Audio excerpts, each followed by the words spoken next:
Hey guys, what's up? Assalamualaikum, salam sejahtera. Kita bertemu lagi dalam Adika Shelf Life, di mana saya akan menjentik sisi lain buku-buku kegemaran anda. Okey, untuk video minggu ni aku akan present tentang one of my book. Hari ni video ni akan terbagi kepada dua part utama. Okey, satu kita akan buat ulasan buku, di mana buku yang aku akan pilih untuk ulasan untuk kali pertama dalam Adika Shelf Life minggu ini adalah buku ni, Kisah 25 Filsuf Barat oleh Mat Lutfi. Okey, bahagian kedua pula aku akan ulas tentang tips-tips macam mana nak baca buku falsafah. Aku akan bagi satu atau dua tips, mungkin lebih. So, tak pun buang masa lagi. Here we go. Okey. Hari ni aku nak ulas sikit tentang, bukan ulas sikit lah, ulas banyak. Mana ada ulasan yang pendek, nak ulasan semua panjang. So hari ni aku akan ulas tentang buku ini, Kisah 25 Filsuf Barat oleh Mat Lutfi. So aku rasa aku tak payah perkenalkan lagi siapa Mat Lutfi. Korang semua kenal. Dia seorang blogger, YouTuber, dan sekarang ni mempunyai recording studio sendirilah, ML Studios, di mana semua orang tak kira peringkat umur, tak kira bangsa, boleh post video dekat ML Studios untuk bahas tentang satu topik-topik tertentu lah. Kadang-kadang topik tu agak trivial sikit. Okey, Mat Lutfi, kalau tak silap aku lah, Mat Lutfi start menulis sekitar tahun 2013 dengan melalui buku dia Catatan Mat Lutfi, dan kemudian teruslah sampai hari ni yang korang tahu dia ada 4 buah buku. So, buku Kisah 25 Filsuf Barat adalah buku ketiga daripada apa yang aku kata sebagai tetralogi Mat Lutfi. Kenapa tetralogi Mat Lutfi? Sebab 4 buku, tetra, 4. Buku Catatan Mat Lutfi, Momen-momen Mat Lutfi, Kisah 25 Filsuf Barat, dan Alegori Rumah Api. Ini buku ketiga dia. Dibandingkan dengan buku-buku dia, dua buku dia sebelum ni, iaitu Catatan Mat Lutfi dan Momen-momen Mat Lutfi, yang penulisan dia, gaya penulisan dia agak bersahaja dan agak trivial, sebab dia suka bahaskan benda-benda trivial. Buku 25 Filsuf Barat ni adalah buku yang kalau kau tengok pada forward dia, buku ni, dia kata buku ni adalah sebuah buku pseudo akademik berkaitan falsafah barat. Pseudo akademik maknanya buku ni bukanlah 100% buku, tidaklah 100% buku akademik, tetapi dia ada sedikit sebanyak lah, dia sedikit berbau akademik. Sebab dalam buku ni Mat Lutfi memperkenalkan pada kita para filsuf barat. Tak semualah, dia pilih je, yang dia pilih 25 orang filsuf barat yang dia pilih untuk dibahaskan mengenai apa yang mereka tulis, apa idea yang mereka bawa. 25 orang filsuf barat yang dipilih sendiri oleh Mat Lutfi. So dalam buku ni, kalau bagi aku lah, secara personal, kalau korang semua nak start baca buku falsafah, aku sarankan korang start baca buku ni dulu. Kalau korang nak go through melalui falsafah, korang baca buku ni dulu. Ada satu lagi buku yang aku sarankan, buku Filsuf untuk Noob, terbitan Tukul cetak. Aku dah tak ingat sebelum ni, tapi buku tu tak tahu jual lagi ke tak, sebab setakat pemerhatian aku dekat Shopee, dekat Carousel dah tak jual lah, tak jual lagi buku tu. Buku ni je lah yang ada. So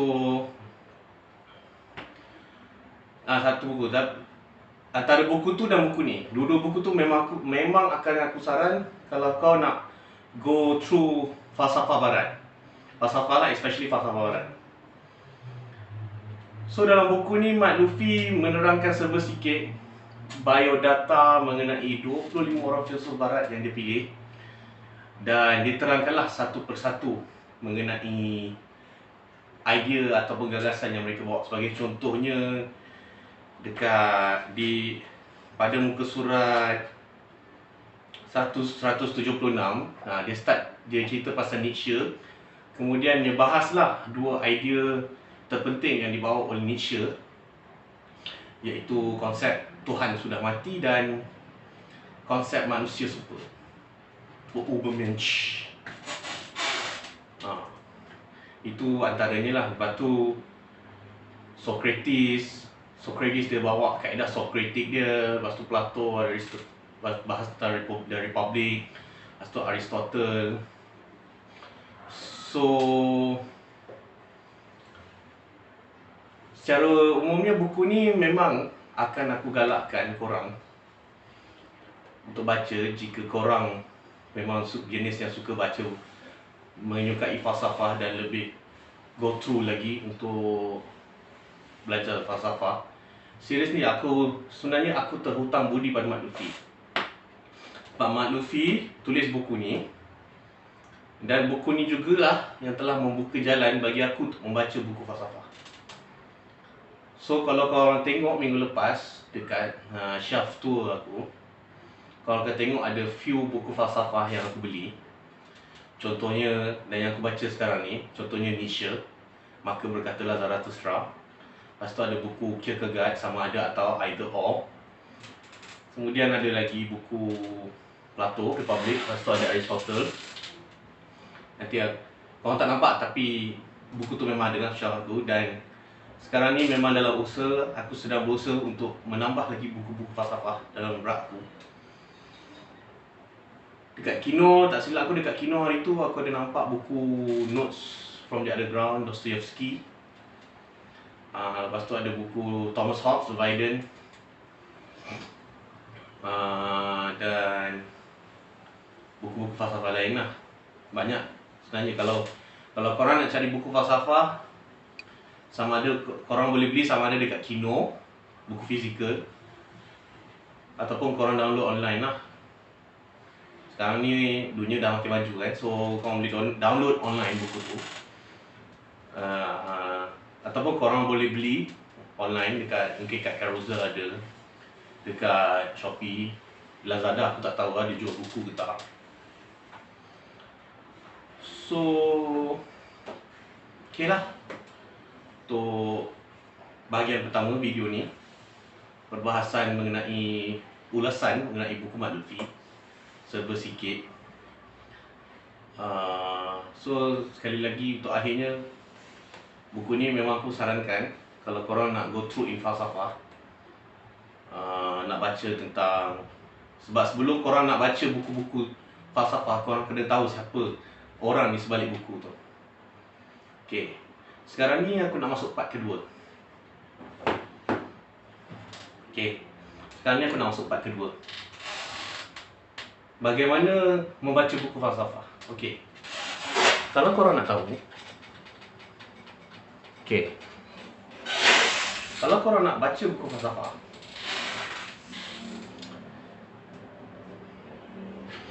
korang tentu tahulah karya, sebab tahu aku buku Mat Lutfi tu yang aku ulas tadi tu, aku tengok ramai yang dah beli, ramai yang dah baca. Dan most of that, dan kebanyakan pembaca dia, termasuk aku, adalah terlalu teruja nak go through buku falsafah. Ya, aku tahu, sebab semua orang ada kisah macam ni. Semua orang rasa teruja nak go through apa yang ditulis oleh Mat Lutfi, oleh para filsuf yang disebut oleh Mat Lutfi dalam buku tu. Tetapi sebelum korang go through buku falsafah, korang akan kena ada dua benda, at least dua benda lah. Dua benda. Yang pertama, kalau korang nak baca buku falsafah, korang kena ada minda yang terbuka. Minda yang terbuka, ya betul. Sebab kebanyakan buku falsafah yang aku baca sepintas lalu, kebanyakannya mempunyai idea-idea yang bagi kita orang timur, dia bercanggah. bercanggah dengan nilai ataupun norma yang dibawa oleh orang timur. Sebab kau kena tahu, buku falsafah, especially falsafah barat kan, dia macam mana nak kata, dia banyak guna jargon-jargon yang pelik. Yang mana kalau jargon ni, kalau kau cari Google maksud dia akan berlawanan dengan apa yang kau pegang. So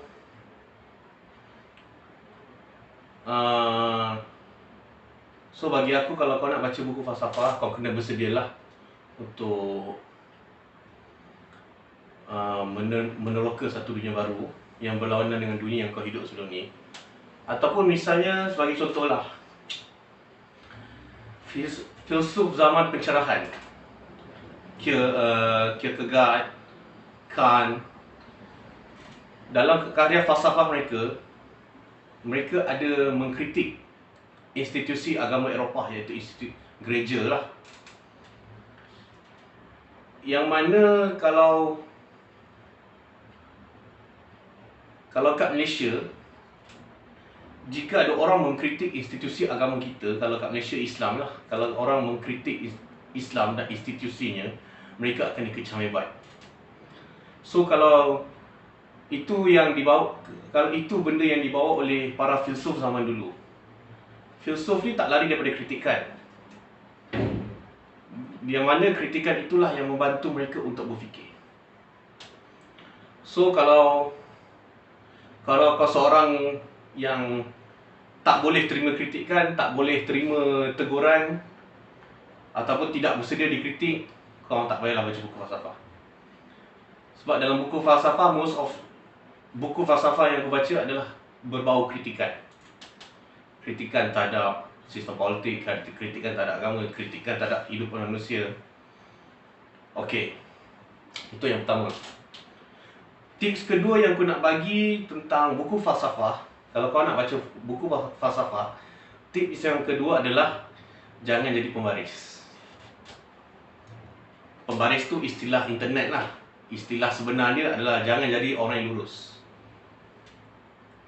Sebab falsafah, dia adalah sesuatu yang subjektif. Interpretasinya pelbagai. Dia sesuatu yang subjektif. Kalau orang baca satu buku falsafah tu, orang ni lain tafsiran dia, orang tu lain tafsiran dia. So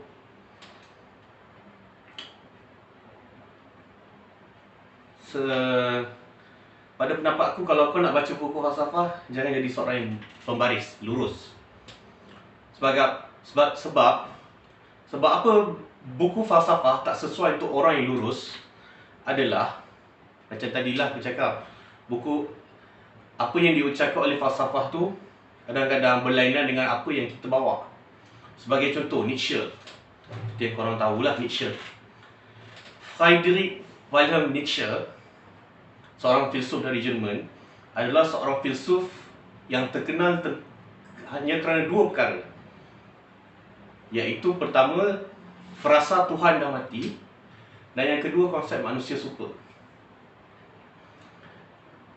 Yang pertama tu, frasa Tuhan dah mati, Tuhan sudah mati, God is dead, God is tot, kata orang Jerman. Apa yang Nietzsche masukkan lain. Nietzsche masukkan melalui ungkapan itu merujuk kepada keruntuhan institusi agama. Sementara kalau orang yang lurus, seorang yang tak ada basic falsafah, tapi bila dia dengar apa Nietzsche cakap, dia akan kata Nietzsche ni gila, sesat. Sebab dia kata Tuhan dah mati. Padahal semua orang yang beriman dan mempunyai agama tahu Tuhan tu maha hidup dan tak mati. Apa yang Nietzsche maksudkan sebaliknya. Dan apa yang kita faham pun sebaliknya. Itulah sebabnya kenapa buku Nietzsche, The Spark Zarathustra tu,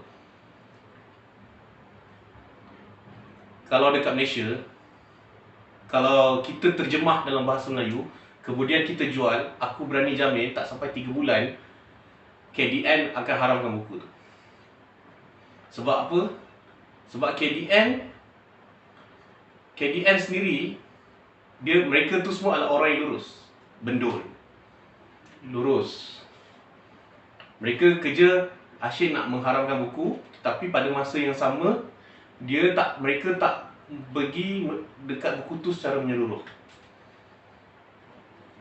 Itu sebab kenapa agak ketinggalan. Itu mungkin antara faktor kenapa kita agak ketinggalan dalam bidang penterjemahan, pembukuan. Sebab jika dibandingkan dengan jiran kita, misalnya Indonesia, dekat Indonesia, buku The Spark Zarathustra tu dah diterjemah kan. Maka bersabdalah Zarathustra. Kita tak ada. Kita tak ada terjemahan Melayu The Spark Zarathustra. Biasa yang orang beli, ada setengah kawan aku yang beli buku Zarathustra tu, versi terjemahan Indonesia. Sementara yang aku baca yang versi bahasa Inggeris. Aku boleh, dia nak baca bahasa Jerman sebab aku boleh bahasa Jerman. Aku pandai bahasa Jerman, cuma tak nak tunjukkan. Setakat Guten Tag, Good Nacht, itu biasa.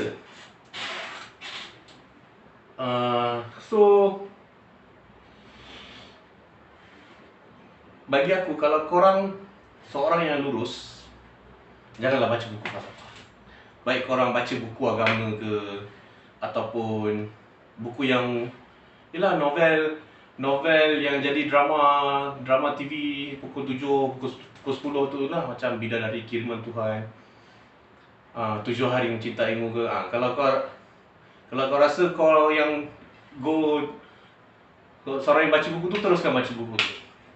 Kau nak baca buku falsafah boleh, tapi korang kena patuhi 2 kriteria dulu lah. Yang pertama, kau kena mempunyai fikiran yang terbuka. Dan yang kedua, jangan lurus lah, jangan jadi pembaris. So, itu sahaja untuk minggu ni. Untuk minggu depan, ini aku nak beritahu ni. Minggu depan, ulasan buku akan jadi lebih menarik. Sebab minggu depan adalah hari Khamis depan, 15 Oktober. Aku akan buat satu video khas, video ulasan buku untuk minggu berikutnya. Itu adalah tribute. Video tu adalah tribute kepada seorang filsuf Jerman kegemaran aku. Aku rasa aku dah sebut tadi, korang tahu, Friedrich Nietzsche. 15 Oktober adalah birthday dia.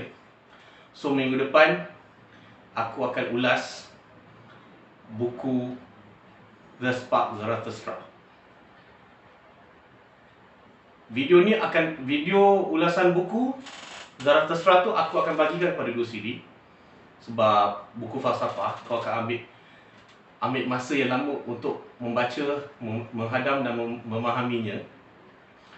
Buku Zarathustra tu aku beli hujung bulan 6, masa kita start PKPP. Aku beli kat Kino bulan 6. Sekarang dah bulan Oktober, aku tak boleh baca lagi. Bayangkan, aku dah 4 bulan baca buku tu. Biasa buku aku baca sebulan habis. Sebulan atau sebulan setengah boleh habis sesebuah buku. Ia mengambil kira sebab aku bekerja. Aku ada waktu baca buku. Biasanya aku peruntukkan masa 2 atau 3 jam sehari untuk baca buku. Tetapi untuk buku Nietzsche, susah sikit. Buku falsafah susah sikit. So next week, aku akan sempena ulang tahun kelahiran Nietzsche, aku akan ulas buku The Spark Zarathustra. Dan aku akan buat 2 siri, iaitu minggu depan satu siri pertama dan minggu depan siri kedua. So, stay tune. Terima kasih kerana menonton Adhika Shelf Live untuk minggu ni. Dan kita jumpa lagi minggu depan di Adhika Shelf Live, di mana saya akan menyingkap sisi lain buku kegemaran anda. This is Adhika Mirus signing off.